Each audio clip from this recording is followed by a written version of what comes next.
Let's just pause on bringing people into the waiting room. Shall I make you host again? Just co-host is fine. So fine, okay. Let's just pause on bringing. Yeah, sorry about that. That was a recording repeated. Okay, so are we all ready to go, or is there a problem? Potentially a problem with links.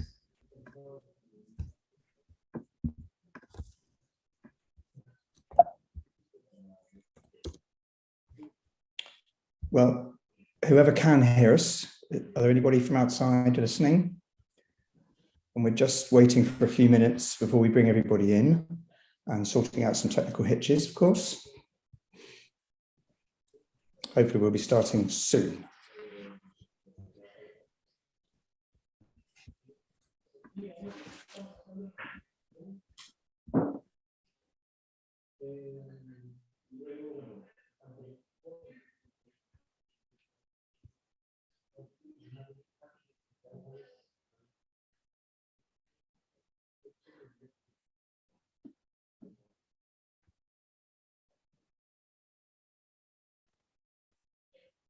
Sorry about this, speakers. I'll wait for John to give us the thumbs up and we'll get going.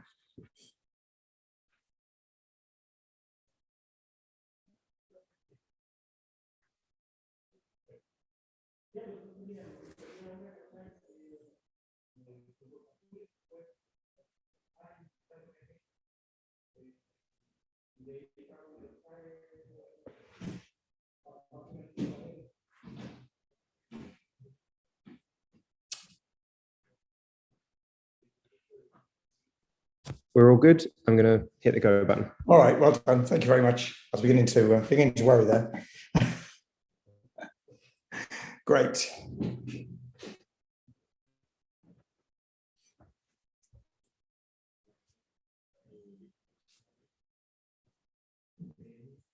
Hello, everybody. Thank you for your patience. We just had to sort out some technical hitches. We've got a couple more people in the waiting room. We'll keep bringing them in.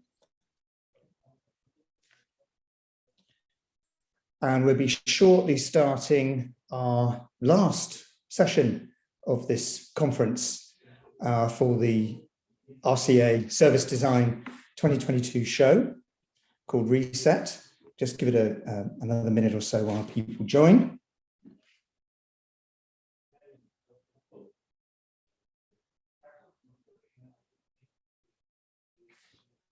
Okay, we are recording this session and we're recording on YouTube as well. So we're about to start and meet our speakers.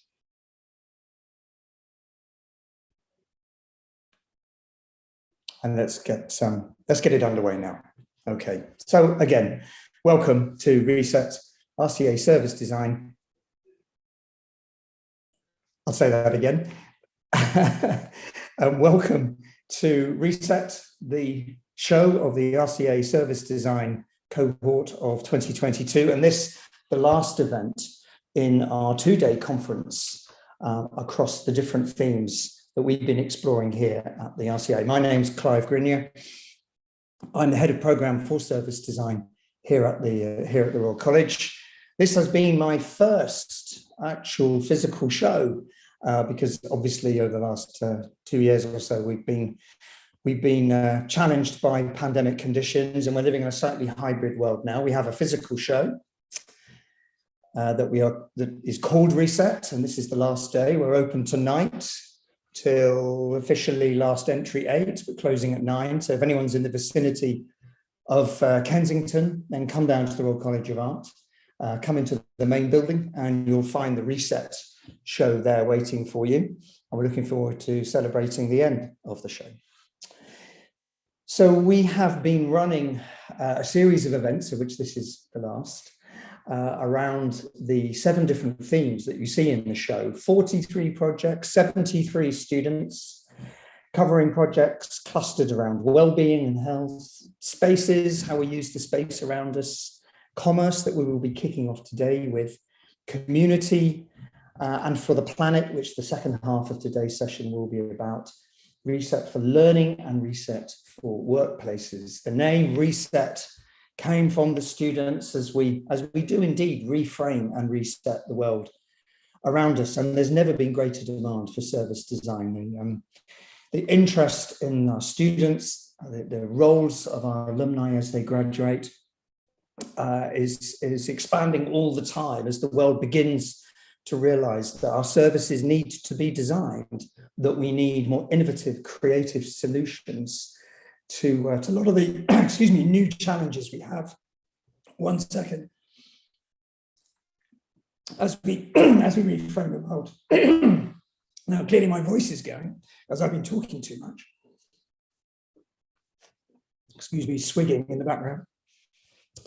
But probably the best thing to do is to hand over to the students and our speakers as soon as possible. But today's show is Reset for the Planet and Commerce. We're actually going to start with commerce, as I mentioned, and I'm really delighted we've got two brilliant speakers here. We've got Ivan Mazolini, who describes himself as the CEO, the Cultural Energy Orchestrator at Flow. And we have Josie Warden from my other favorite royal organization, the RSA, who will be talking to us about Reset for the Planet. So let's get straight into business with watching some videos of the students' work. And we're going to play the video that will be, I think, about 10 minutes or so. When we've seen those videos, we're going to open out some breakout rooms for you to actually go and talk to the students who have created these projects. Of course, you're very welcome to come down and speak to them directly here at the show in the remaining few hours. But for those of you all over the world who join these conference sessions, this is your chance to connect, if only briefly, to students who've had a pretty challenging time over the 2 years, the whole of their first year in lockdown conditions, of course, and coming back to the campus that is still somewhat affected by pandemic even now. So do drop into one of the breakout rooms. So as you watch these videos, take note of the projects you're seeing. And if one or two of these, you have a 15-minute session, and that allows you perhaps 7 or 8 minutes to talk to one and then flip back to another room. And we're here to help you do that when we get into the Zoom breakout part of this session.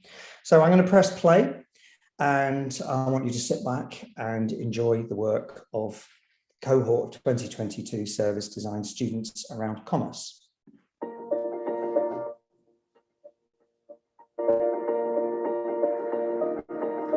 Reset Commerce looks at new ideas for business, for purpose-driven businesses, and for purpose-driven consumers. At the heart of service design is the economic modelling of more sustainable frameworks. And that's what Reset Commerce is all about.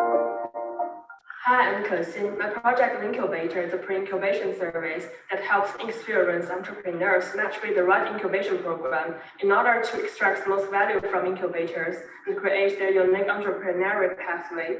Through research conducted with 10 passionate entrepreneurs, I found that many inexperienced entrepreneurs have chosen the wrong incubator so that they don't get the proper support to overcome their skill gaps, resulting in the disproportionate failure rate of businesses that could have had a positive feedback in the world.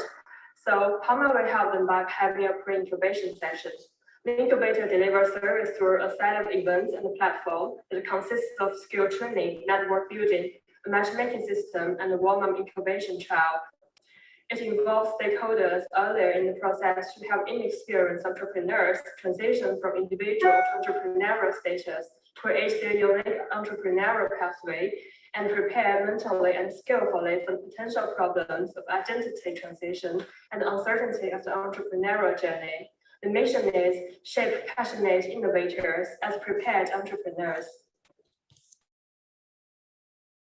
Plastic, recyclable plastic. It's not quite hard to understand, right? Our lives are full of plastic, and we'll start resorting our waste. However, the truth is that most plastic are technically recyclable, but unrecyclable in the current waste system. We need more choices. We need a more circular lifestyle. In the future, driven by the circular economy, more reuse and refill stations will appear in our communities. MyPact is a future-oriented service that aims to bring the real environmental impact of packaging to the forefront of consumers, thereby stimulating greener purchase and more responsible waste disposal. Our long-term vision is to reshape consumer buying habits through sustainable values. This is based on how communities can offer alternative options, and it should be supported, particularly in a market mechanism. This is Anne. This is Josie. Find us in MyPact Breakout room. Presently, most content platforms gather revenues through advertising. User data is sold to advertisers to predict and modify their behavior, while content creators often are not paid with their works. In the current market, creators can also charge for subscription services to earn additional revenue. However, subscription services today tend to favor established creators. Furthermore, paywalls block the examination of quality information. In response, we created Paloma, a decentralized publishing platform powered by links and committed to exploring more sustainable business for creators. On our platform, creators can publish their work on a range of topics. They will receive a creator's basic income from the topic pool. They can also link their articles or paragraphs to works by other creators and gain actual profit from links. Through Paloma, we hope to provide intuitive, rewarding tools for collaboration, whilst allowing lesser-known creators to be discovered and sponsored for the content we create. The UK has set a net zero target for 2050. However, more than 3/4 of UK-based SMEs don't have a credible plan in place to reduce their carbon footprint. We looked at ways in which we could empower small business owners to drive energy efficiency in their operations to reduce their carbon footprint. Our design goals were to create trust, facilitate action at the earliest, make a business case critical in driving it, and make it pragmatic so as to work in real-world settings. This led us to formulate Bijli. Bijli is a subscription plus marketplace that leverages energy efficiency as a service and an experiment-based approach to deliver energy savings and sustainability for small to medium-sized businesses. It works on a pay-for-performance basis, helping businesses benefit from energy cost savings without having to bear the high upfront cost and risks of equipment purchase. With our on-demand sensors and vendor marketplace, business owners are empowered to experiment and find their own unique ways to make their operations more efficient. It's very hot in London yesterday. Yeah, it was around 30 degrees Celsius and it's still June. I'm trying to build different ways in my life through which I can make my consumption more sustainable. But now I can only do things I already know. And it's hard to know something different that inspires me. Yeah, I also try and carry my coffee mug around or take a bag for grocery shopping, but I'm not really sure what impact it has. Sustainability is no longer a new concept. However, the process required achieving it can be confusing. 57% of the emissions of an average UK adult is because of their everyday purchase decisions. And so, we built Kahoot, a service based on sustainable action model derived from behavioral science concepts that helps to encourage sustainable consumption. Through Kahoot, we aim to foster experience sharing and utilize community belongings to take more actions. We want to make sustainable decision making a part of everyday life and integrate it in our present ways of living. Join us in our vision to make consumption habits better and good for the environment.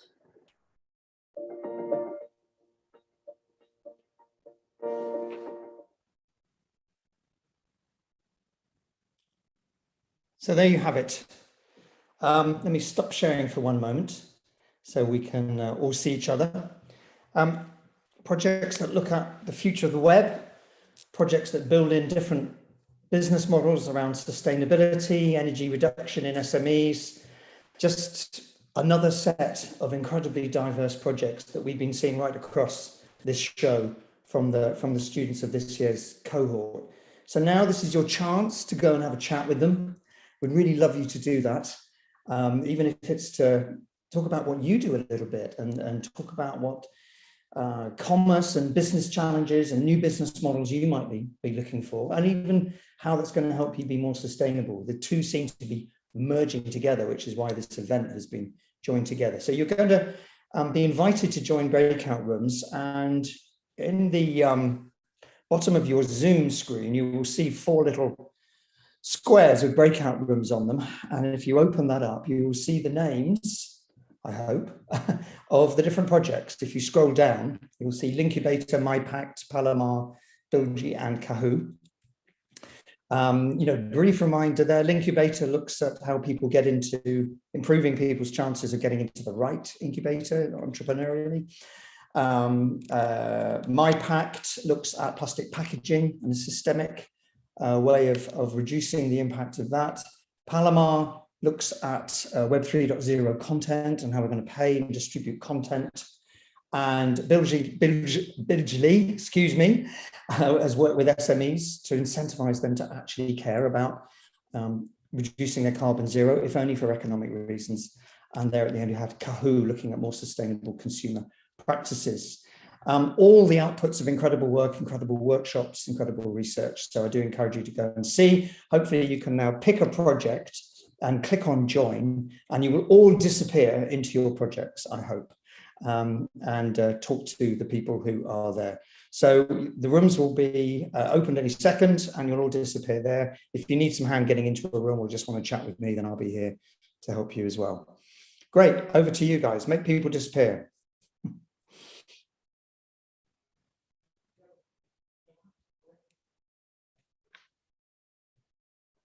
And if all the proper students want to go to their projects, there you go.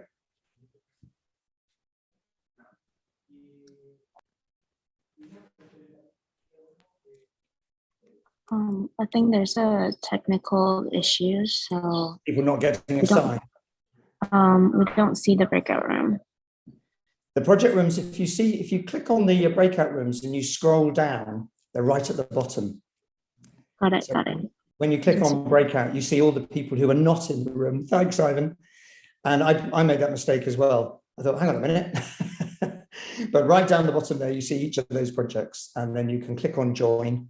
And you can either return to this room if you want to do another one, or do the same thing and join a different room. Great, hopefully see you soon.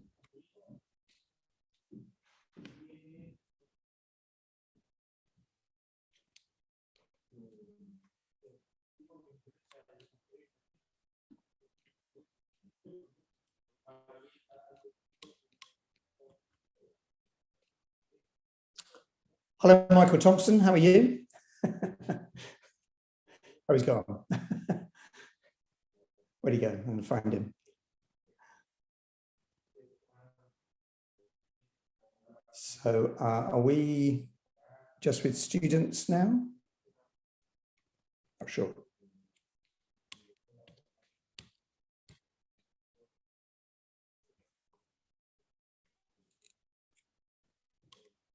Students want to go and support other students, that would be great. I suppose we've got a few people in different projects, so that's great. Yeah, it looks nicely distributed, isn't it? Nicely distributed, isn't it? Yeah. Just remember, we are still recording. I might pause the Zoom recording, so I'm going to do that now. Crazy. Yeah, always on, but we're still on YouTube. Unfortunately, I don't think I can pause that. But I can edit it later. If you stop it when you start it again, it becomes a completely new recording. So just everyone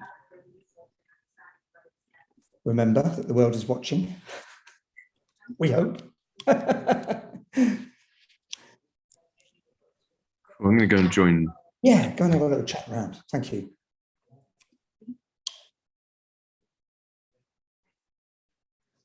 Might do the same.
Hello, I just joined and I was wondering what's the best way to evaluate which breakout room I'd like to join. If anyone has any info on that.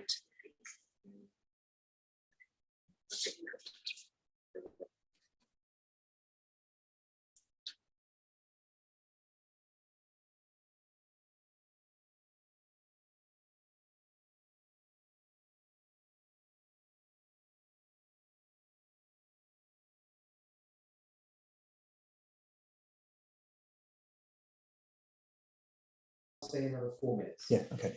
Diana, sorry, did you ask us a question there? Hello, yes, I just joined and I was wondering, I see some folks are in breakout rooms. Am I free to just join one or? Yes, can you see the breakout room at the bottom there? The little four squares. If you open them, then just jump in. You've missed this kind of intro to each project. Was there anything you might be particularly interested in? I mean, right. I mean, I know the kind of the topic. So honestly, all of them, you know, it's reset for the planet and commerce. So anything specifically related to like sustainability, or urban design. I don't know if that, if you have any recommendations. So these ones are more commerce based, but they have quite a high level of sustainability as well because business models. Sure. So I think I might drop you into Bidgely. Do you want to go and have a look at that? That sounds great. If you just press the join button, can you see that? Yes, I can do that. Okay, we're going to have a quick chat there. Great. Great, thank you. Thank you, Dan.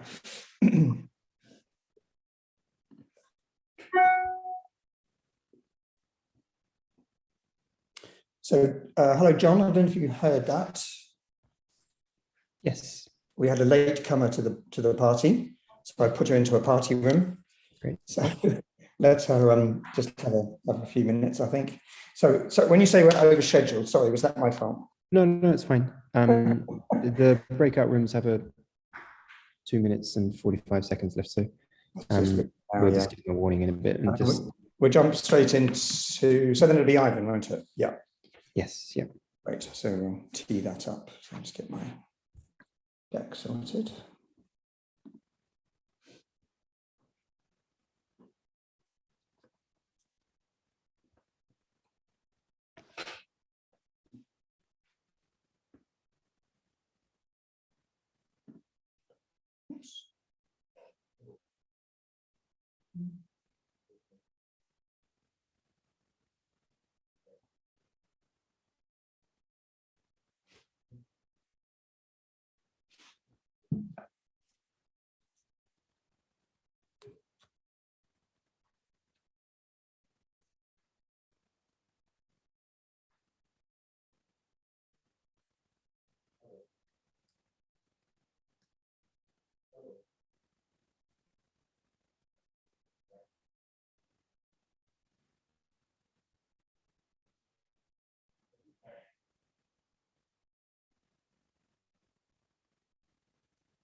Hello, everybody. Thank you for coming back.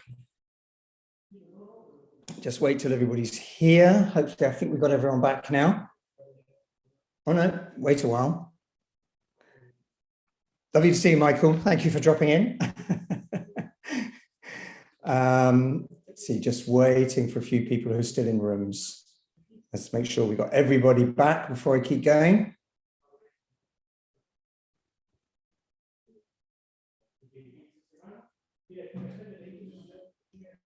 Here they come. Keep coming.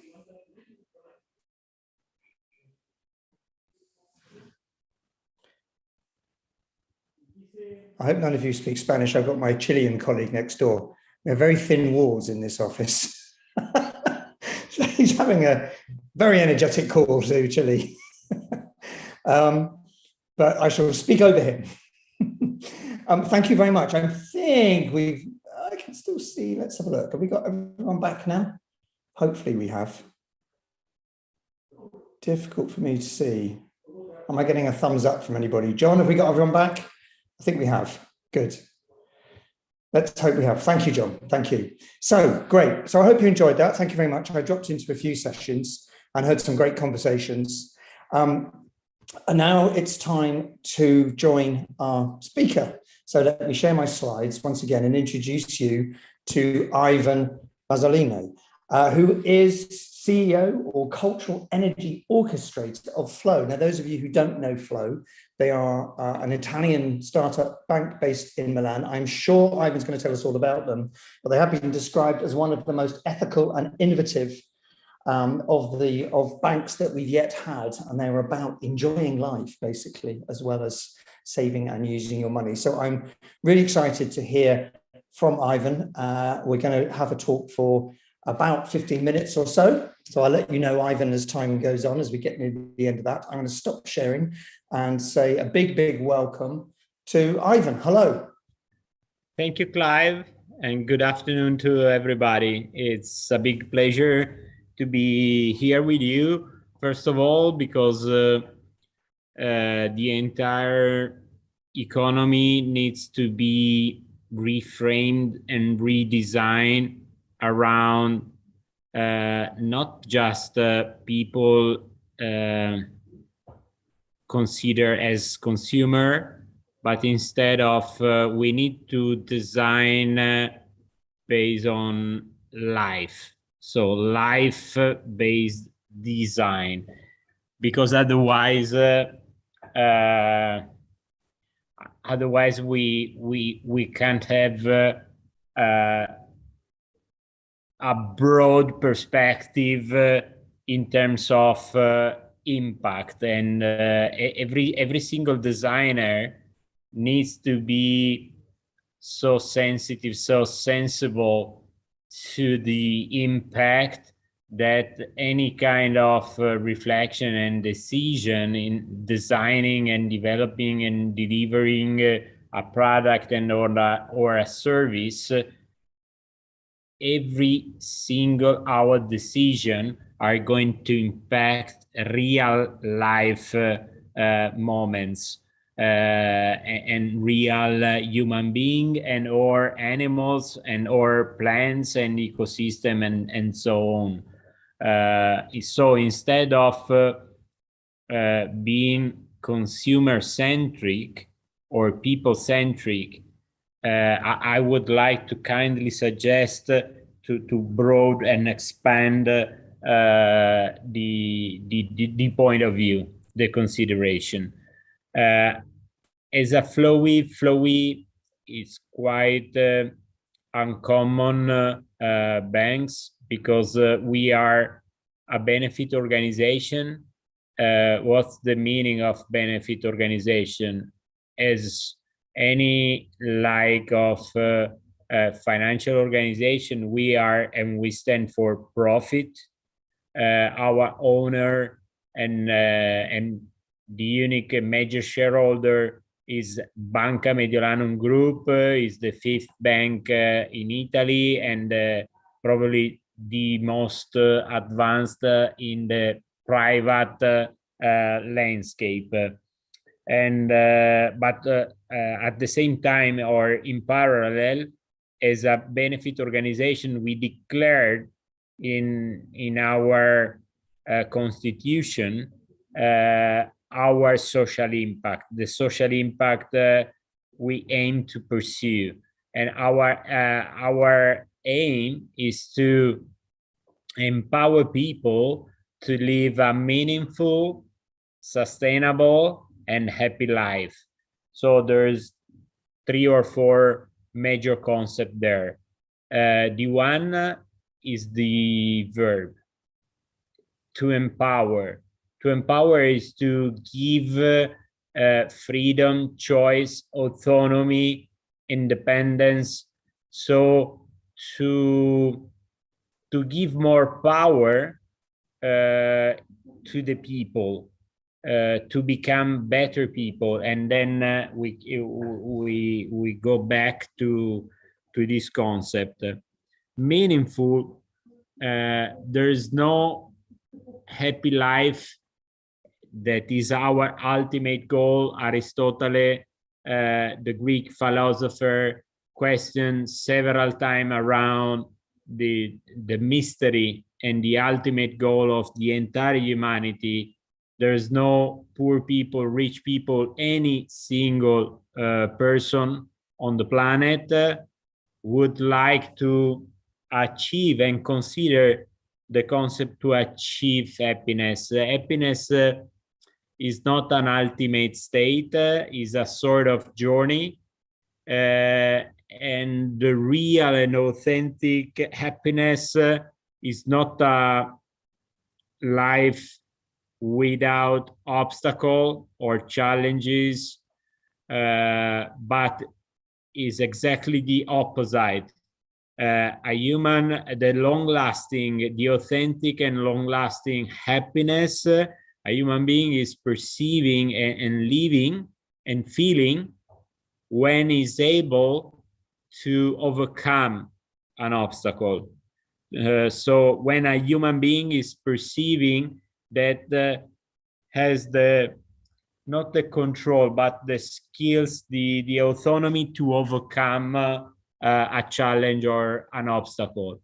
So this is our ultimate goal, is to help people to become happier in this way and with this meaning.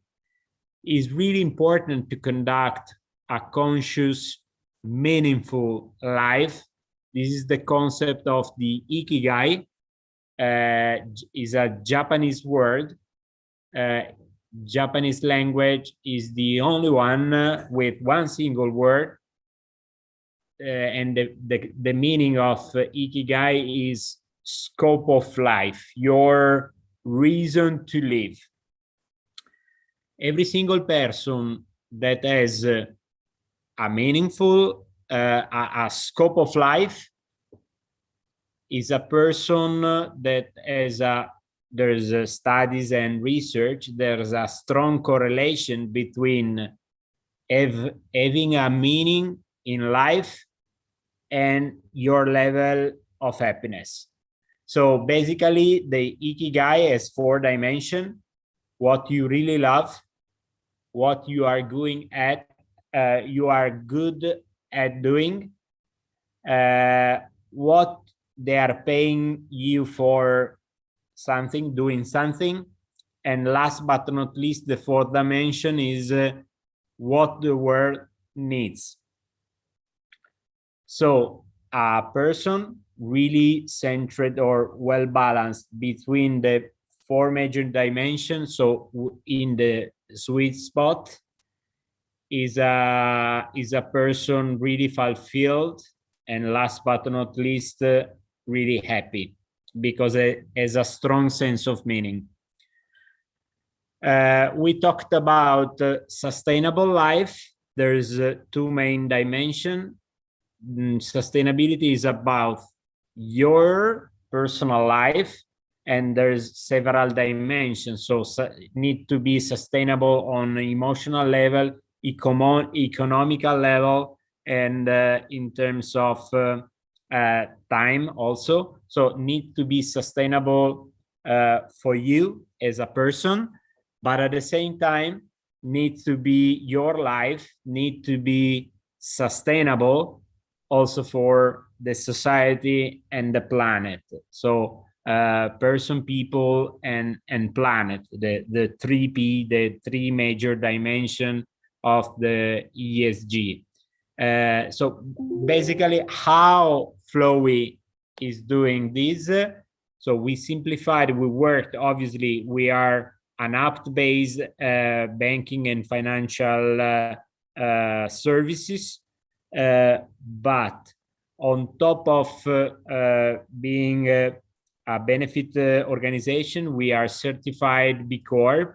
B Corp certification is a global movement, roughly currently close to 10,000 company at global level. Is a sort of, I would like to stress and oversimplify the concept, is a quality certification about your real and authentic commitment in terms of sustainability, both on person, your employees, and how you are connected and you relate with your major stakeholders, the people, so the society, how much value and impact you are producing on the society, and last but not least, which is your impact on the planet.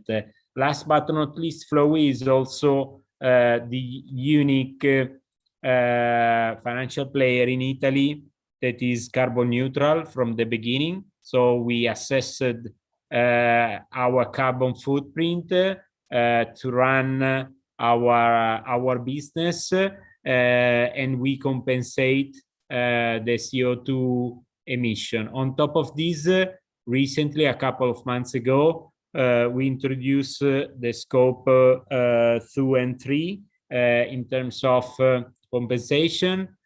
We started with providing information to our customer, partnering with Duconomy on how to figure out with real facts and numbers your carbon footprint. So when a consumer is buying and paying something with Flowey, within the transaction list, we highlighted also not just the euro or pounds, but also the CO2 impact produced by this purchase.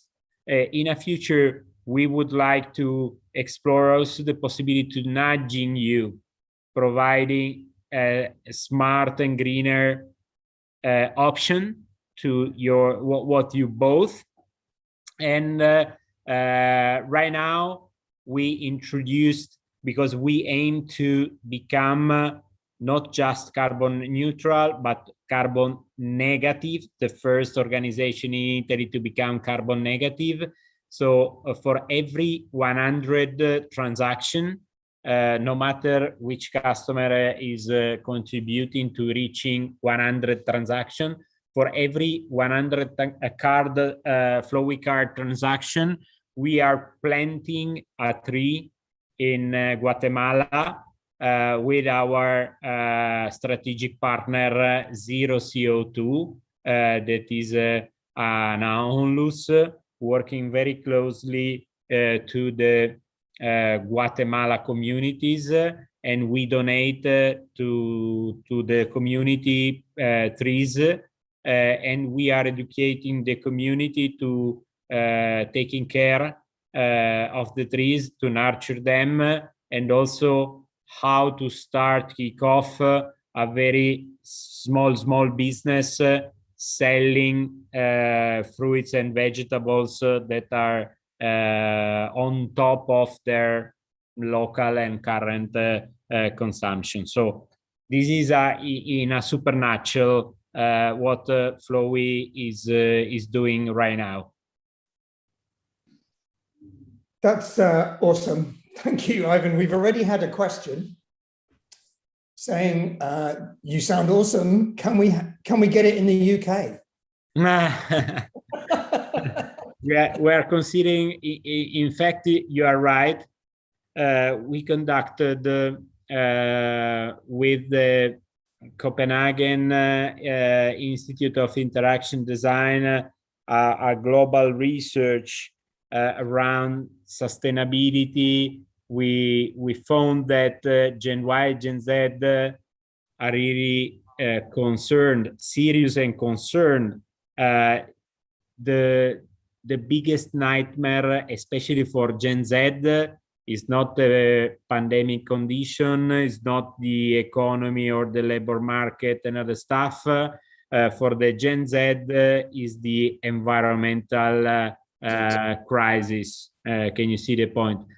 But especially here in Italy, it's quite difficult to, let me call it this way, to monetize a service related. So anyone agreed sustainability is an important topic.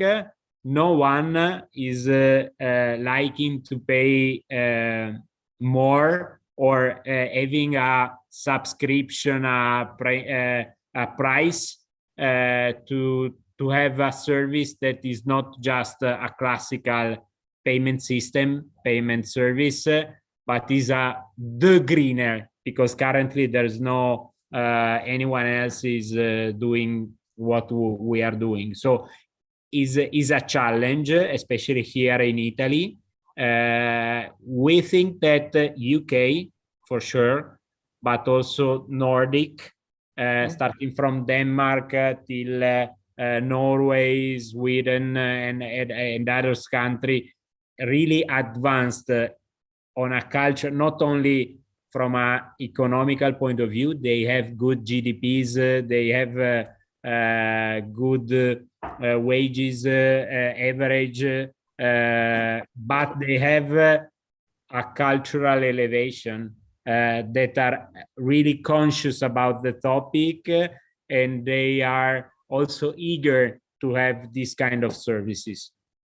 Amazing. So you're saying it's still early days in Italy. Are Italians getting it? But maybe when you expand, yeah, that's very exciting. That's very exciting. We have a lot of new banks in the UK, but they are focusing almost entirely on usability. Perhaps, but you're taking a broader view. You touched the point. So anyone within the market is focused on just, let me call it this way, just providing a wow effect, wow services, simplifying and other stuff.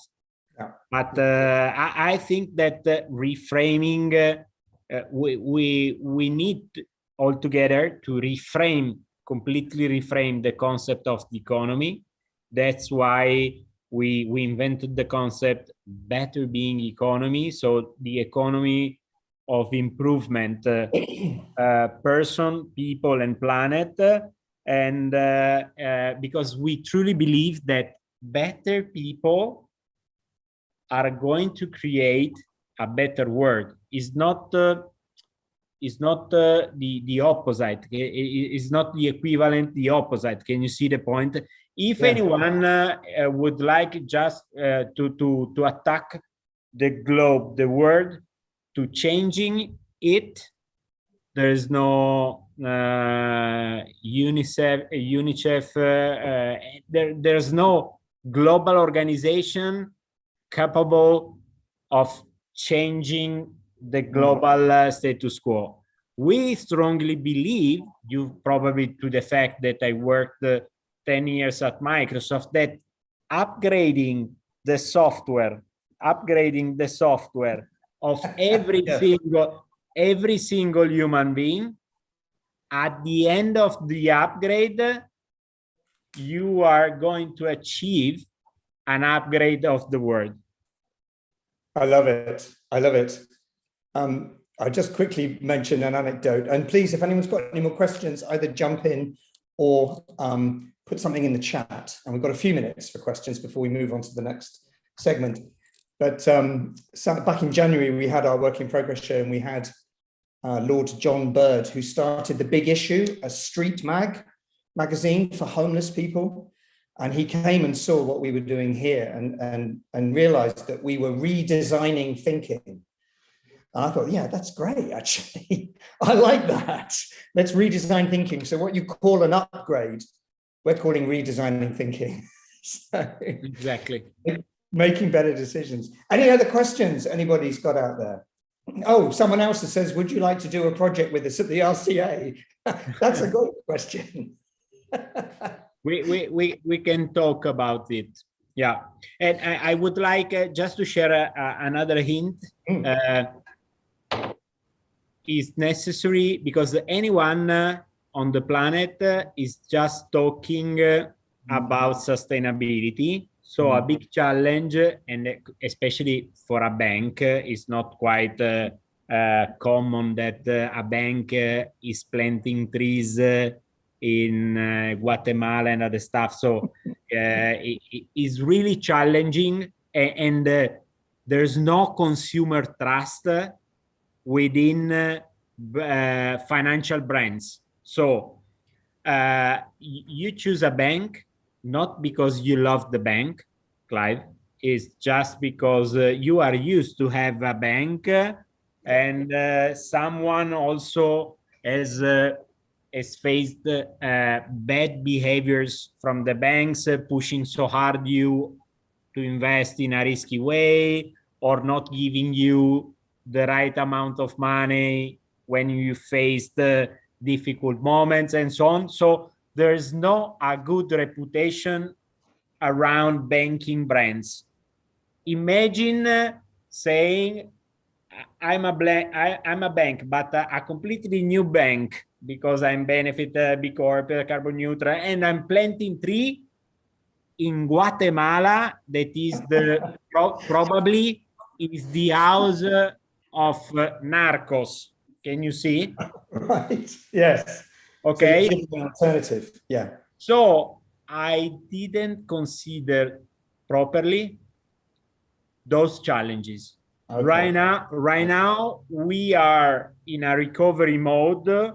We are calling it trust operation, where we need to create content and create a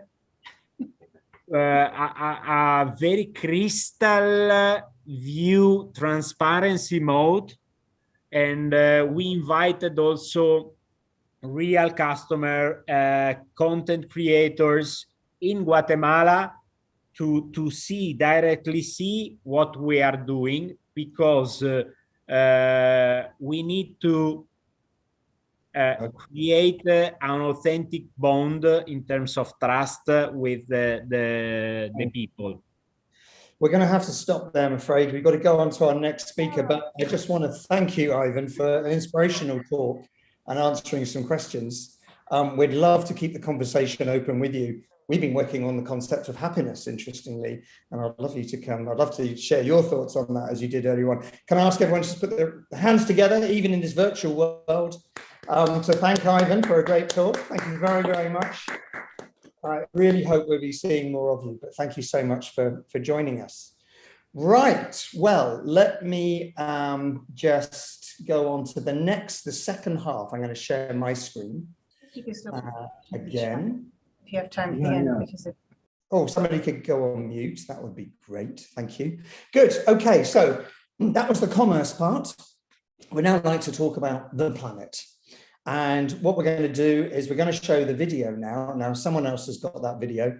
So let me turn the spotlight off you. There you go. It's been done.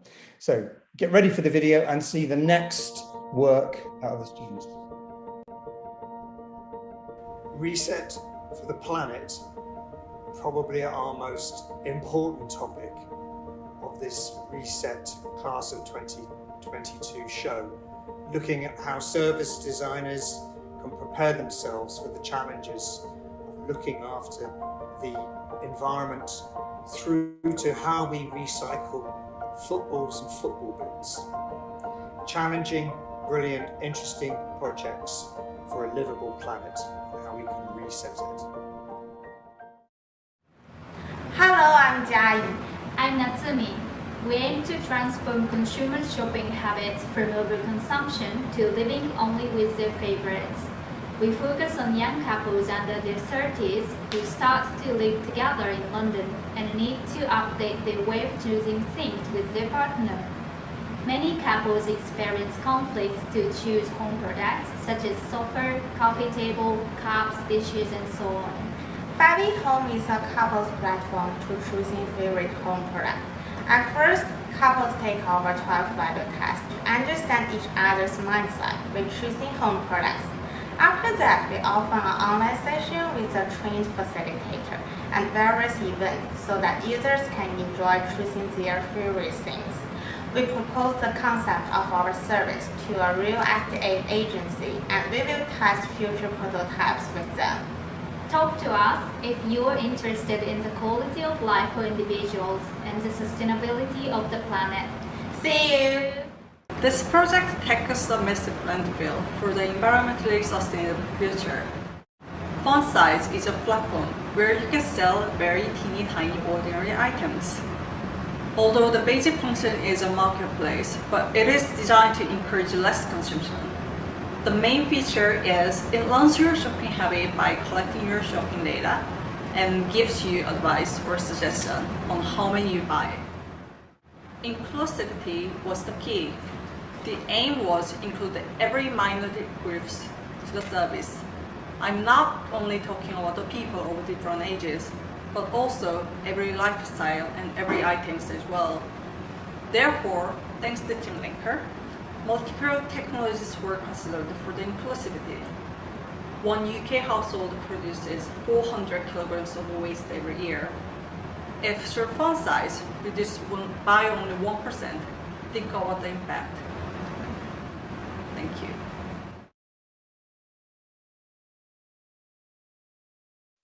Local Ribbon is interdisciplinary collaboration. Ripple from textile and dye team up to explore the potential of recycled blooms. It is a service that supports people, including manufacturers, hotel, bloom studio, and individuals to recycle basic bloom to create new material, Local Ribbon. The service includes the online and offline recycling channels with a reward system that records user activities of bloom recycling and incentive users to join in bloom recycling.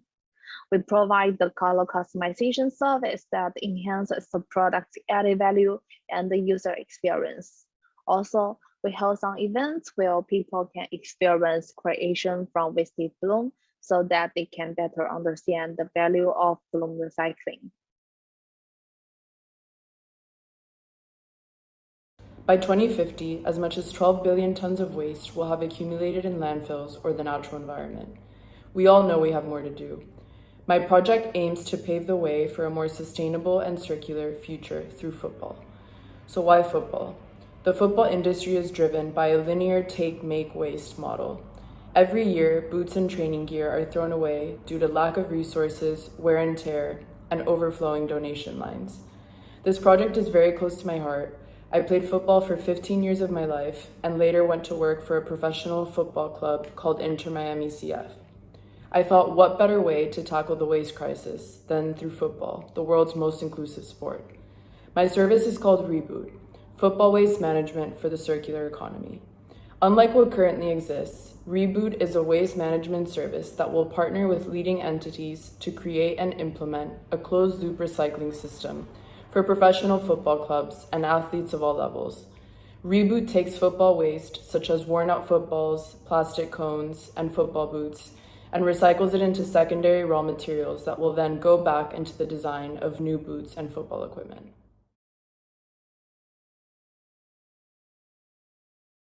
The stark reality of climate crisis combined with other planetary scale problems set motion to the entire exploration of this particular project. There is a new narrative emerging that sees the crisis as a catalyst for change rather than an apocalyptic future. To move forward to a regenerative future, we need to take a deep dive into the underlying structure of our built environment and socio-economic systems and natural ecosystem so that we start to build products and service not as an end goal, but rather different leverage points within the systems. The systems which are deeply interconnected with our ecological environment.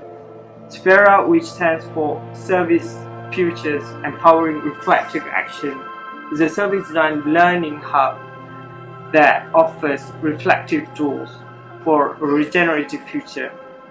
The primary goal of learning in the Sphera Hub is to develop capacity known as symbiosance, which consists of structural awareness, foresight methods, and systems thinking that are related to the symbiotic relationship between human and the ecological environment. The automobile industry has been one of the most circular industries. But with the EV transition, the industry is getting into a learning phase, which is going to disrupt its end-of-life circularity due to different problems in the system.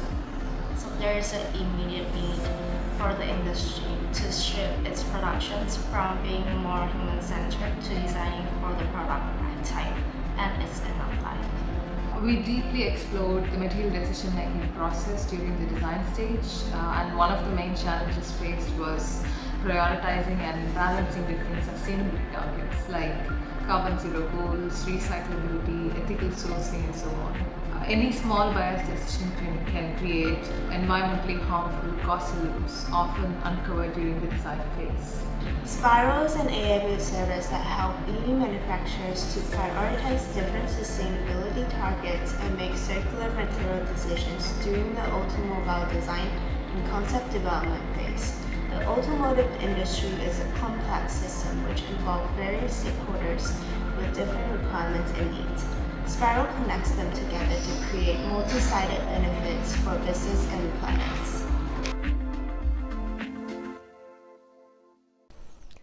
Hi, I'm Jiang Sim. For my finals, I developed a project called WHAT, which stands for Wear Over 200 Times. As you can guess from the name, my project is about sustainable fashion and rebuilding the relationship between the consumers and fashion commerce for sustainable consumption. To solve waste problem in fashion, we know buy less and wear longer is the easiest and best way. Yet we as the consumer are still vulnerably influenced by the marketings and trends to overconsume. So through WHAT, I aim the fashion lovers to raise their conscious minds in a purchase by self-evaluating the records of their after-purchase experiences and in return helping them to build their styles. Then they can decrease the chances of buying the unlikely worn products and increase their attachments to the products with an understanding of them for longer wear with joy. Thank you.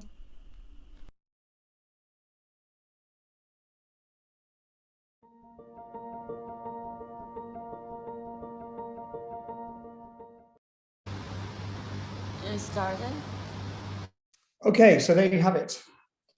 Over 7 projects in this particular category.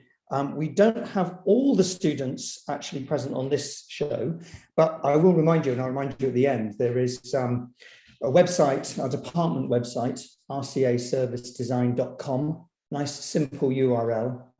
I'll repeat it, rcaservicedesign.com, and you can see a lot more content on all these projects. It's always a challenge to us how we present service design, whether it's a poster, whether it's a conference, whether it's a website. It's a cumulative storytelling activity, I believe. But you've seen those video introductions to the student project works. Now, what I'm hoping is that our breakout rooms will be at the moment. Yeah, I think we're in. Good. So we have the breakout room again, another 15-minute session. And again, if you go to your 4 squares breakout rooms and remember to scroll down to the bottom, that's the trick, then you see Project Spiral, which is the project around automotive design, integrating sustainable decision-making into that conversation between designers and product managers, very much inside the business system thinking approach to electric vehicles and the impact they could have and the conflict there is between decisions around materials going to carbon zero or recycling. As you will imagine these decisions are always more complex than we want them to be. And that service spiral looks at how we can design that better. You have What in room 2, where over 200 times the Fashion Sustainable project.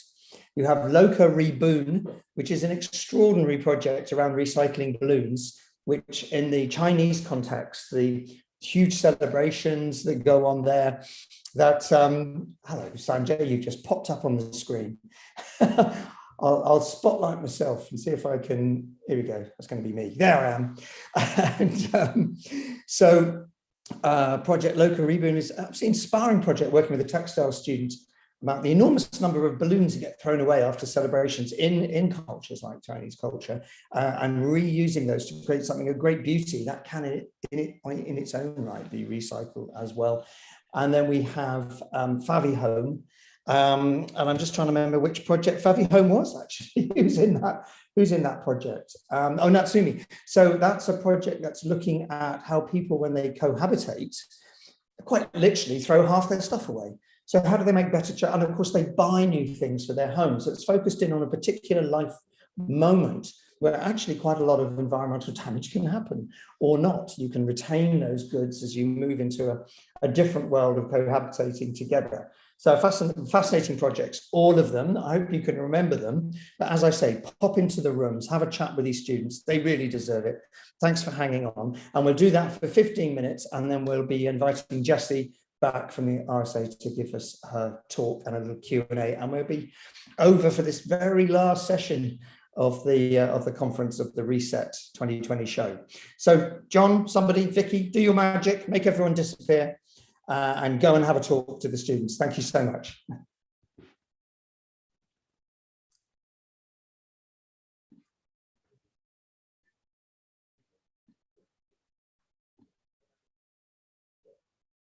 Just to remind you, just click on that breakout room. And if you see a project you want to go and talk to, then click on the blue join button and you'll be in there. And if you want to just leave, you can bottom right, you can leave the room, or just bring that panel up and find another room you want to go to. Enjoy.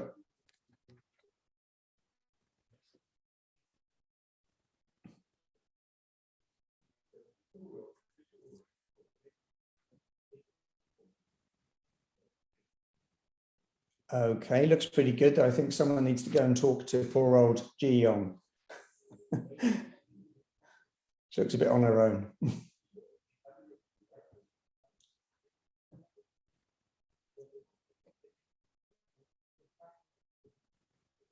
So just for those people here, unfortunately, I forgot to resume the Zoom recording, but of course this is still recording on YouTube. So we'll edit some of the pauses out over the weekend if anyone's watching on YouTube. But I will remember to press record once we come out of this breakout room, and we'll capture Josie's speech, but we can splice in the YouTube recording of Ivan's speech, so we haven't lost it.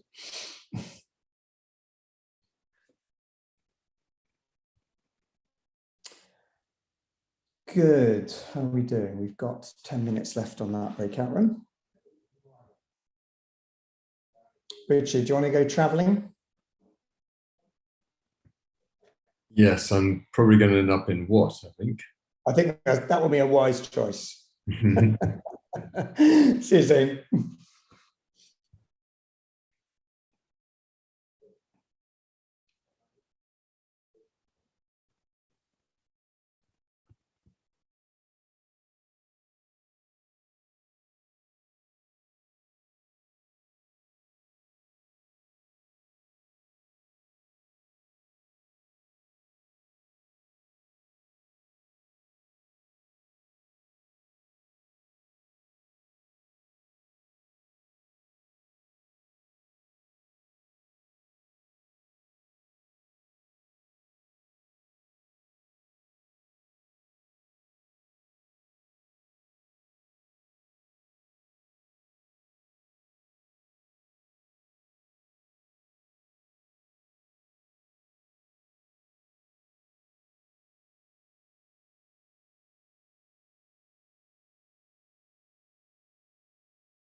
Hi, everybody. Just to give it a moment where everyone comes back. I'm just going to start the recording again.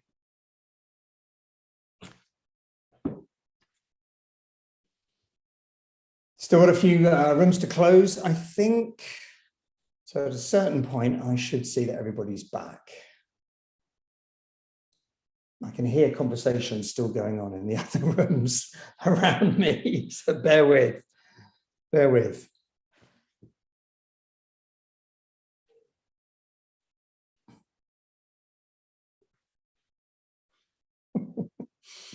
It will be closed in 10 seconds. Oh, 10 seconds, great. I didn't see that. Oh, there it is. I can see the counter now. Thanks. Thanks, Vicky. Here we come. Here's everybody. Great. Welcome back, everybody. Sorry about that. We can send it. Thank you. Do you want to go on mute, Natsumi, perhaps? Good. Good. Well, look, thank you again for talking to the students. I hope you enjoyed that. I hope you enjoyed interacting with their projects and hearing the deeper story behind them. And now we're going to move on to the last stage of this session. So let me just share screen again, and I'm really excited to be introducing Josie Warden from the Royal Society of Arts, the RSA, and Josie has been leading the regenerative design practice, which is indeed emerging, and I think it's fantastic to see her at the RSA leading this charge. A friend of the course, Andrew Sjodmok, has just taken over as Chief Impact Officer at the RSA, and we're very much looking forward to working RCA and RCA together. Let's do some good stuff. So it's extremely nice, and thank you for joining us, Josie. I'll stop sharing now, and there you go. Thanks very much. Thank you. Over to you. Thank you. I'm just going to share my screen. Tell you when it's all good. Hopefully you can see that shortly. Yeah. Great. Okay. Right, yeah, so as Clive kindly introduced me then, I work for the RSA, and obviously our two organisations get mixed up all the time. But we are a social change organisation, we're a charity, and we work to unite people and ideas to resolve the challenges of our time. So we work with lots of different people and organisations, and do that through providing research, providing networking events, and ways to work together on stuff. And we have, as Clive was saying, then been looking at what we think, what does regenerative design mean? What is this kind of emerging conversation about regeneration? And so I'm going to talk a little bit about what we're reflecting on that here. But when I was kind of invited to this, I was thinking about this idea of what does reset for the planet mean to me? And it was really exciting to see Ivan's talk, because it really resonates. What I've started thinking about really resonates with what he was saying. And for me, I think the idea of resetting for the planet is about resetting the purpose of what we're here to do as designers. And when we hear sustainable design or green design, what is it that we're actually trying to get at? And I think for me, it's this idea of designing for life. We want to be able to sustain life and ensure life continues and flourishes into the future. And so maybe that is our mission for us as designers, to think about how we can design for this continuation and flourishing of life.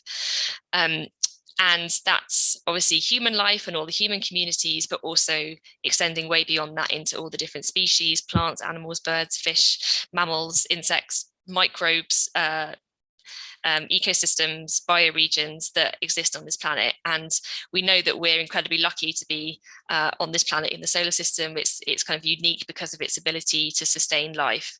And also that this life has evolved and continued for billions of years, obviously with different shocks and different changes, but from the kind of first microbes that evolved about 3.5 billion years ago through to all of the diversity of life that we have on the planet today.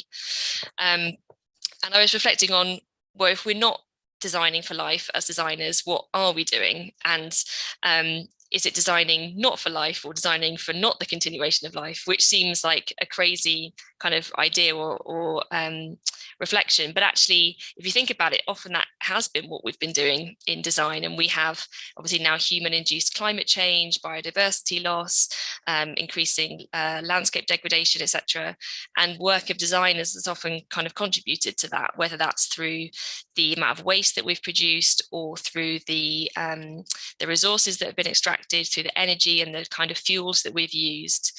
and even through design that has maybe inadvertently disrupted communities and the ways of connecting with one another, and how we've kind of come to relate to each other into the natural world.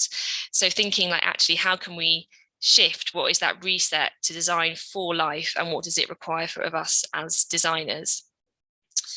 Because we are really in this kind of unique position. And I think this is a shift that we're trying to kind of explore, this idea of moving from a way of thinking about design and also a way of thinking about humans in the world as being about extraction, what we can take from the environment, what we can use, what we can use for our own goods, through this idea of sustaining and preventing any more harm from being produced, which is really, really essential, but also thinking, could we go beyond that? Is there a sense that we can go into a space where we're actually contributing to life, we're regenerating, we're replenishing, we're living more in a line with the way that natural systems work? And that feels like a really big kind of challenge for us as designers. And it's a really exciting time because there are so many different parts of society working on this, whether it's people looking at, as Ivan was saying earlier, how do we redesign finance and the economy to be more in line with this? Or how do we look at the way our social systems can kind of relate to this? How do we understand how we can be more connected to nature? There are so many different ways that people are exploring this. And something that I wanted to reflect on from what Ivan was saying earlier is this question of, I think, how can designers release potential as well as fix problems? And I really liked what you were saying, Ivan, around this sense of joy and creativity and fun, and how can we kind of reset our thinking so that we're not sort of doing less harm, but really contributing to this sense. And I think this is an idea that is being talked about quite a lot in the regenerative movement, this idea of moving from, yes, we need to tackle problems that are kind of coming across day to day, but as we do that, we also need to think about building potential to for new forms to emerge over time, because no one really knows what a regenerative future looks like. If we're thinking about this model, what does that look like in the future? We don't know, but we know that it probably doesn't involve just tweaking the kind of current system that we have. It might look like living in the world in a completely different way. And so for designers to be able to kind of tackle the problems day to day, whilst also helping people to think about what this potential future could be, seems like a really exciting challenge. And so just to reflect on that, it kind of comes back to this sense that I'm sure you'll all be familiar with when thinking about design problems. What is the real problem we're kind of addressing? And actually, thinking with the regenerative thinking and regenerative design, it comes down to this idea of mindsets. What is it that we're kind of going in with? What are our values? And maybe this idea of releasing potential could be something that we kind of embrace as a mindset as we go forward in design. And so I'm going to talk about a couple of things now. If we're thinking about aligning with life, what is it that life does that we could learn from that might help us kind of move forward in the future? And so firstly, thinking about nature working from interdependence. So if we look at forests or other kind of bio regions or ecosystems, there is a huge amount of focus on interdependence. So the way that the organisms work together makes them work just as a whole, but also as an individual rather, but also as this whole. And you might recognize on the right the design of the donut economic model from Kate Raworth. I think this is a really amazing piece of design because it could totally, in a very simple image, it totally reframes our perception of the way that we need to live in the world. So from a model of economics, which generally excludes the economy and excludes the environment entirely, into this one, which says actually, if we want to flourish as a species, we need to be living in this green donut in the middle. We need to make sure that we're not exceeding the limits of the planet, but we also need to make sure that we're providing a social foundation for all the people on the planet too. And it's our challenge as designers to think about actually how do we exist in that middle donut, and that requires looking at interdependence between our food and our water, social equity, political engagement, air pollution. All of these things are really connected, and so it offers us a new way of kind of thinking about the challenges that we're looking at. Another thing that nature does really well is work from place. And so we obviously live in a very globally connected economy and society. And so it can be quite easy for us as designers too to think, actually, if we come across a solution to a problem, what needs to happen then is that it needs to scale up, and it needs to happen in that way everywhere, because that's a way of solving a big problem. But there is another way of kind of looking at addressing these big problems, which is saying actually the kind of context and the place that you're working in is the thing that's going to give you the answer, and maybe that answer should look different to different areas. So some examples on the right are two fashion examples. Obviously fashion is a big problem globally, but what if we, instead of trying to solve it at a huge global level, also thought about what was right for a particular place and its fashion industry? And so Fibershed is a network that's working around the world of different communities who are all saying, or all asking, what would a textile and fashion system look like for my area? What does the landscape provide us with? What does the climate say? What are the skills that we have locally? And how could that together grow into a different kind of fashion system? And the image at the bottom is a project that the RSA did, kind of drawing on this as inspiration and looking at the city of Leeds in the north of England, which has a huge heritage of changing fashion over the centuries.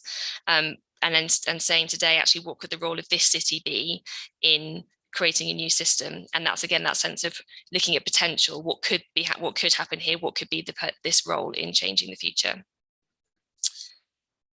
Nature works really well with mutualism and reciprocity. So if we think about the kind of classic conversations about circular economy, where waste from one area becomes food for another, we see those kind of cycles happening hugely in nature. But it also means that sometimes we sort of can offer out information and offer out solutions in a way where we're not necessarily expecting something back directly, which is quite a big challenge to say, for example, like intellectual property rights within design. And obviously there's been the huge kind of Creative Commons movement over time. But there are these different ways that we could think about creating knowledge and sharing it in a way that's more about building kind of reciprocity in the long term. And on the right is an image of an academic called Melanie Goodchild, who is Anishinaabe, so First Nation Canadian. And she has a really interesting practice which looks at the interconnections between different worldviews. So how can Indigenous knowledge systems and Western science learn from one another in a way which doesn't say one is better or than the other, but actually creates a space where they can learn together from those ways and make new ways forward. And then nature also works for the long term, so that we know that a lot of our kind of modern life is based on quite short cycles, whether that's business cycles or down to the sort of people who are kind of tracking their sort of their daily activities to the second and optimizing those through the use of social media, all of those things. But actually, if you look at the way kind of things evolve in nature, they can take a long time to kind of build up these independent systems.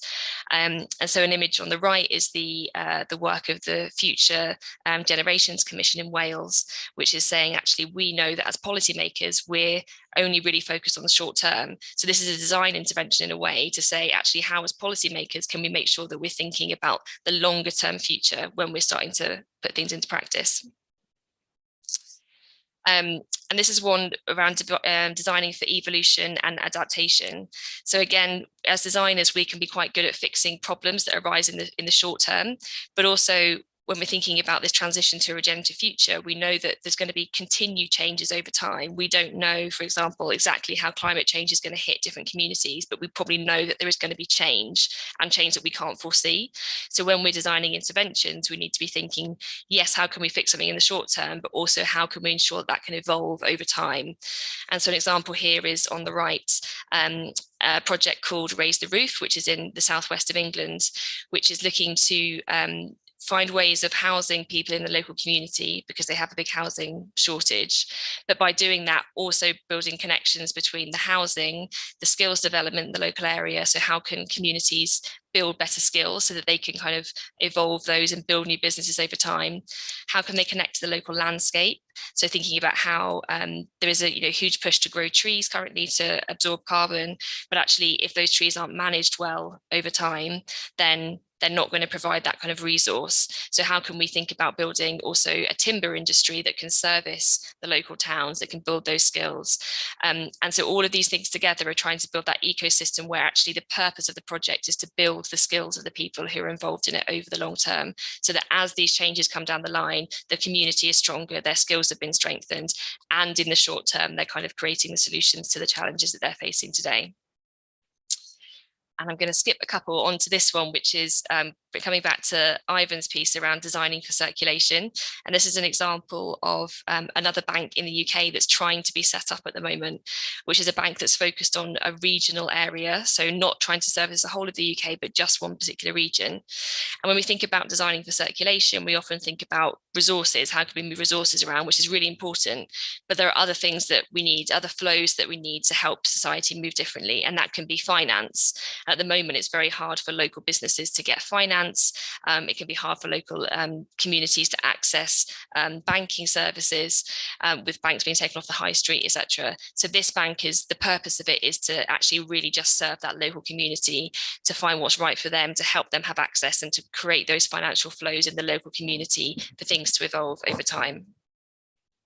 And then the last one is a really important one, I think, for design, which is thinking about how to design with humility. And I think as an industry, we can be quite guilty of kind of worshipping kind of hero designers and sensing that individual people can make these big changes.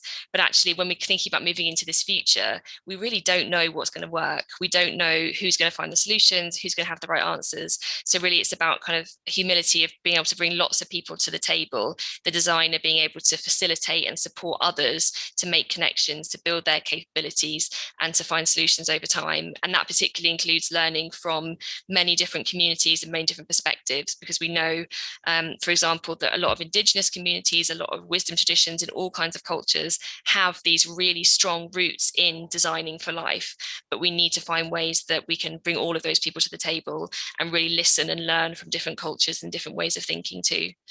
And so I'm just going to leave it on this note, which again builds on what Ivan was saying earlier of like, I realized on the slides earlier, it says, what is the real problem here? And I think that's really, really important question for designers. And another question is, what is the real potential here? And how can a project that a designer does help more people to identify and realize that potential over time so that we can start transitioning and moving to this very different kind of future? And I'll leave it there. So thanks so much. Josie, thank you so much. Round of applause straight away, please. A vocal round of applause. Really inspiring and fabulous examples of how we are beginning to cope with the world that's not just sustaining it, but actually replenishing it and working with evolution and local. There's some terrific inspirational ideas there.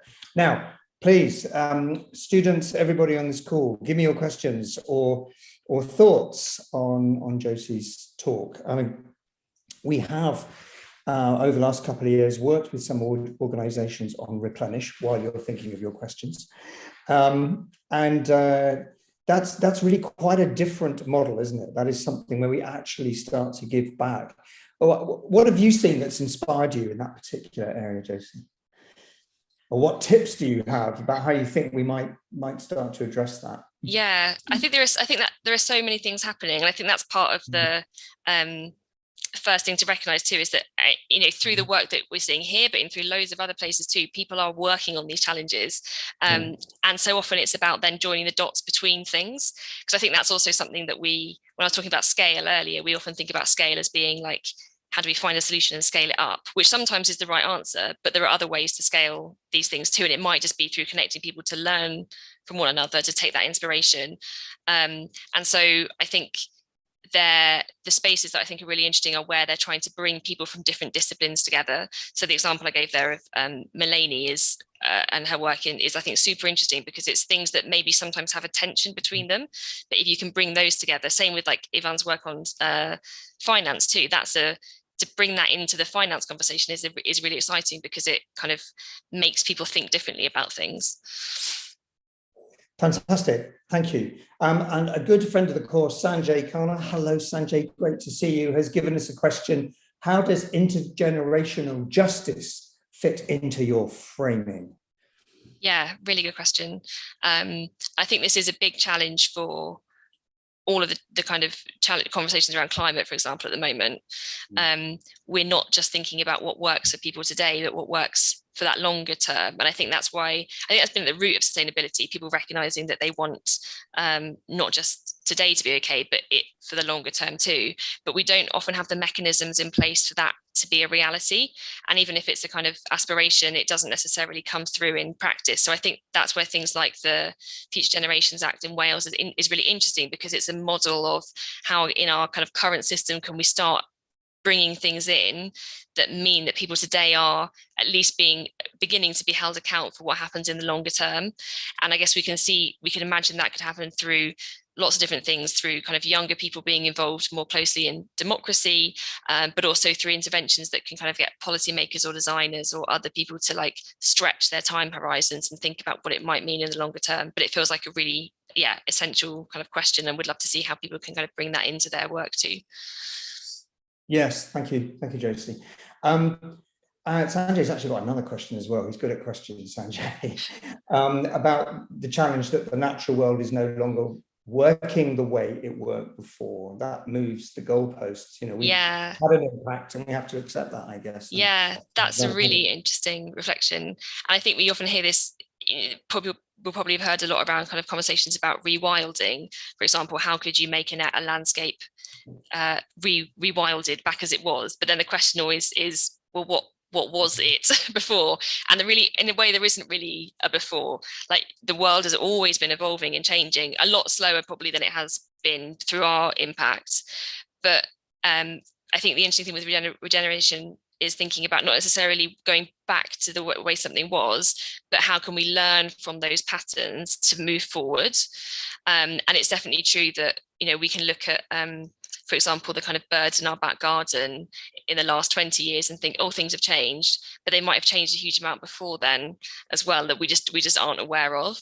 So I think we need to, that's where I think also design, we can think about how we can learn from other disciplines like geology or hydrology or ecology, different disciplines who are studying also different time periods, because we might as designers think about the kind of the last 5, 10, 20 years, whereas a geologist will be looking millennia because of the nature of their study. So I think all of those different disciplines are really important for kind of questioning what we are looking for when we're trying to kind of replenish or rejuvenate a space. No, it's a really interesting thought. It also links to the intergenerational one as well. It always strikes me as hysterical that people think the English countryside is somehow natural. And so they're really really big questions, because it and that's why the kind of mindset and values conversation is so important, because actually it does make us question like what we think is normal.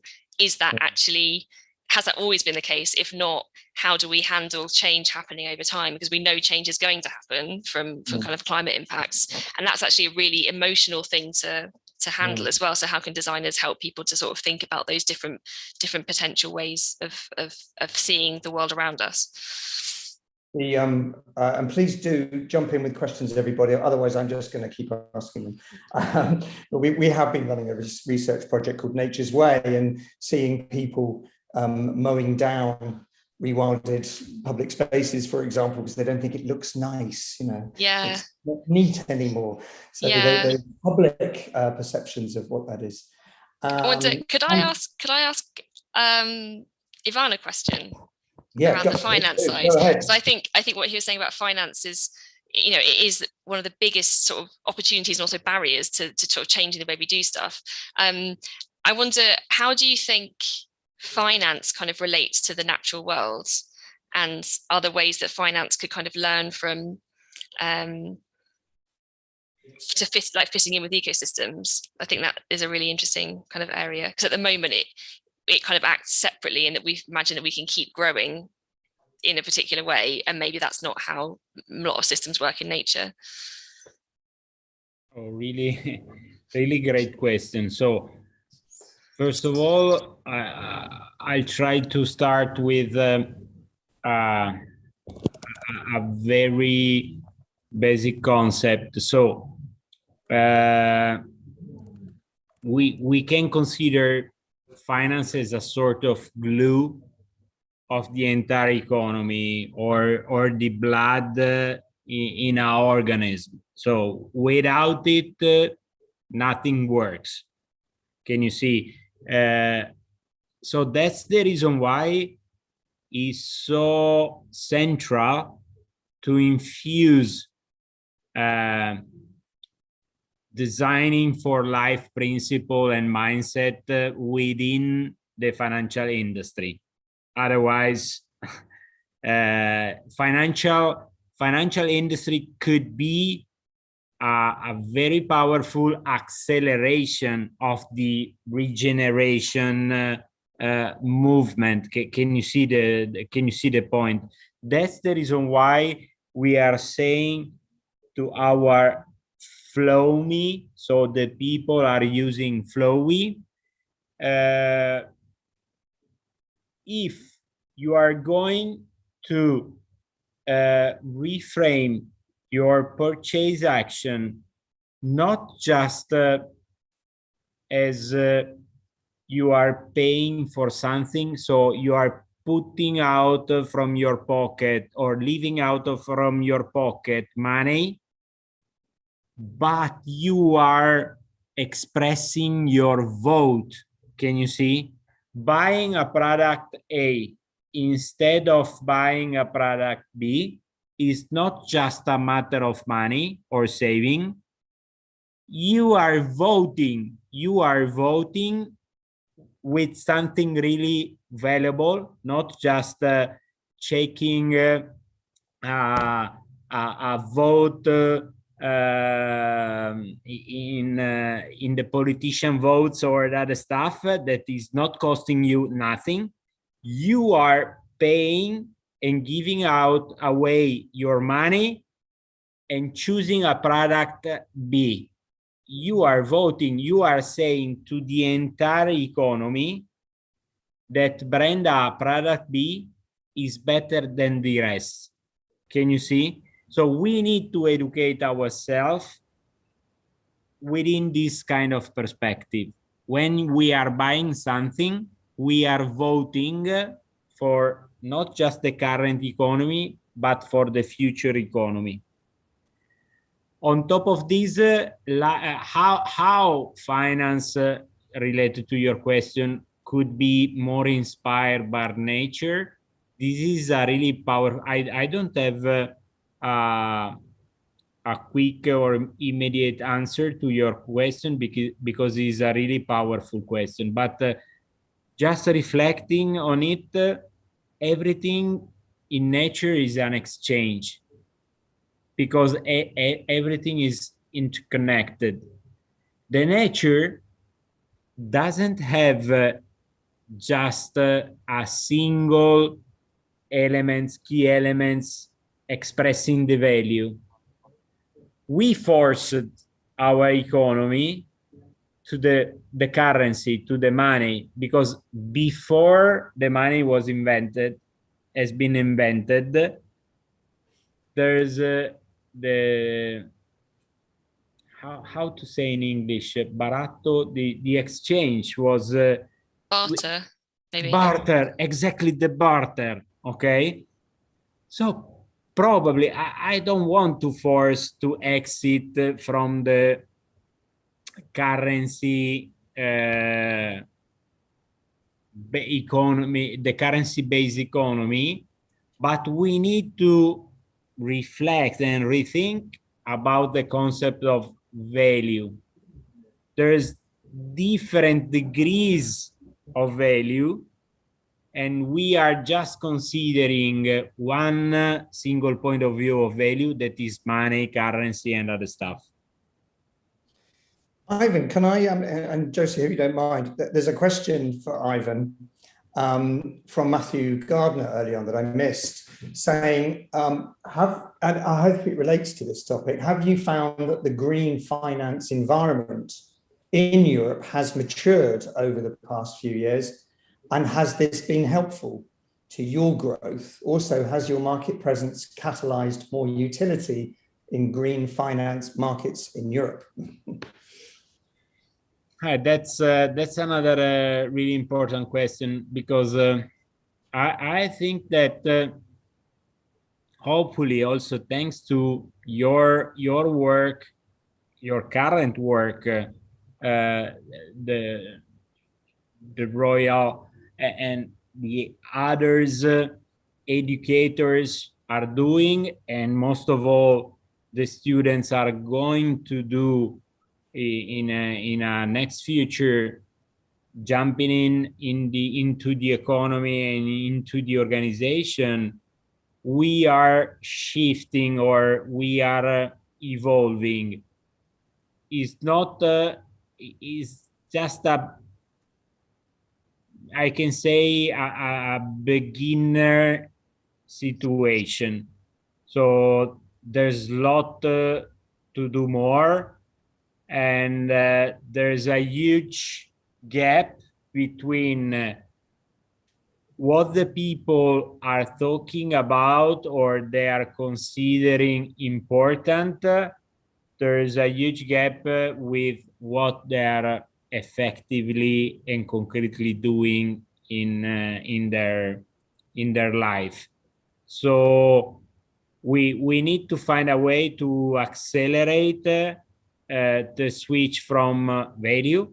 I just value this kind of concept into behaviors, and value acted through behaviors are virtues. That's the reason why within Flowy, I don't talk anymore about we are a purpose-driven organization, purpose-driven and culture-based organization, because I had the privilege to see from Satya Nadella at Microsoft the power of the right culture.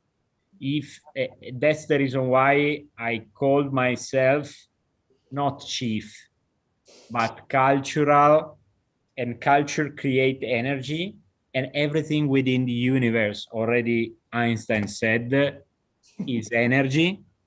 And orchestrator, Josie said ecosystem. That's why orchestrator, because I need to connect and to create the right bridges and link between different stakeholders. And it's really important to push further in this direction, because currently there's too much talk and few concrete action. That's the reason why within Flowy I'm talking about virtues instead of value. Virtues, and we are in the process to co-design. So I involved every single employee in design the right behavior within Flowy to respect and achieve and nurture our values. So values are the North Star, but virtues are your everyday step. It's really interesting. Through the journey to achieve your ultimate values.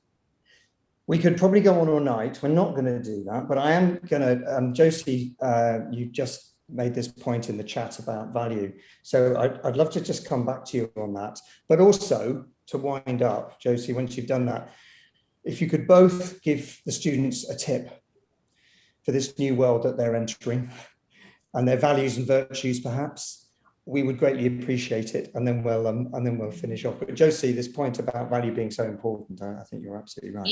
Yeah. I thought what Ivan was saying about value is really key. Of like, as humans, we value lots of different things, but actually societally, we seem to value the financial above everything else. But what we saw today from all the different student projects is they were adding value in so many different ways. There were financial aspects, but there were also aspects about well-being, about connecting to other people, about improving themselves, all of those different things. So it'd be really interesting, to see how as a society we can kind of value those things more explicitly. But I guess I just feel like it's a really exciting time to be coming into design, because there are so many of these conversations, and the role of the designer is so important, I think, to kind of open up and shape these discussions. So I guess the main tip is just find something that you're really passionate about, because there are so many different ways into this conversation. And I think once you find something that you really care about, it, or as Ivan was saying with the values piece, it helps it fit together, and also just trying to work with as many different people as you can, because I think that again is where those kind of connections and possibilities arise. But thank you so much for inviting me. It's been really exciting to take part and see all the work. It's fantastic. Thank you, but we'll thank you both in a second. Ivan, do you have a top tip for the students as they enter the world? The tips, probably I'm referring to Nassim Taleb, anti-fragility. So everything on the planet within nature is anti-fragile. So we tend to design everything in a robust way, or because the myth of the phoenix is not just resistant, but is the phoenix reborn again every single time from his ashes, but in the same way. So this is resilience. I forgot the concept. Resilience, robust. When something hit you on the face, no matter how much you are robust, but you have a damage, and you are exiting from the heat in a very bad situation. The phoenix, after something happened, a bad situation, restart again in the same way. The anti-fragile myth is Hydra. Hydra is the monster with several heads, and if someone tried to cut one head, Hydra create more head, so it become stronger. So we need to design economy, society, products and services, and most of all, organization following this kind of concept, to find a way to quickly learn from failure, to not just to avoid to commit the same failure, but how through the experience of failure we can become stronger. That's a tricky concept, but we need to, especially within organization and company, because every single company and organization is avoiding failure. No one single organization aims to fail. Obviously, we don't want to push the organization to bankruptcy, but we need to ignite within every single organization the right level amount of failure. Can you see the right level, the right amount of failure? Because otherwise we can't have a continuous reframe of the organization and improvement of the organization. That's a tricky part. It's not about just the design of a product or service. Probably the ultimate role as a designer, we need to design a better organization. I totally agree. It's a big challenge for the students. But I think on that note, and I hate to stop the conversation, thank you, Edwin, and thank you, Matthew, for your other comments in the chat. And perhaps, well, we all know each other now. Perhaps this is just the start of a dialogue. And Clive, just a quick example, because otherwise, when we are talking about anti-fragility, there's no one who truly believes that could be possible. But just a quick question.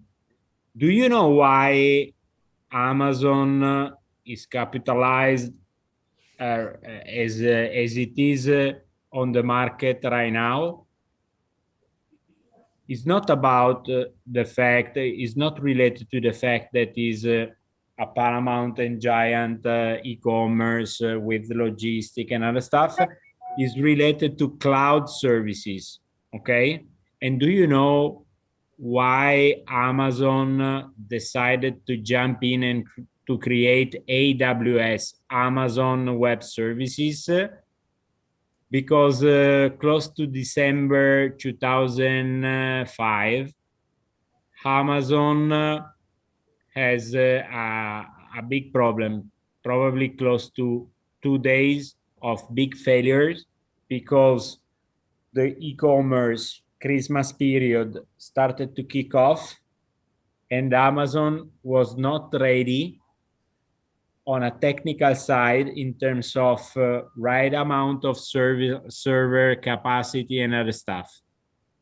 So Jeff Bezos, instead of firing the IT director, he said, I don't want anymore a similar condition. So we overinvested. So a sort of waste, okay? He decided to waste in terms of IT capacity, but at the same time, the IT director started designing a new kind of organization saying, hey guys, but probably the problem we faced, we are not the only one on the planet that we faced this problem.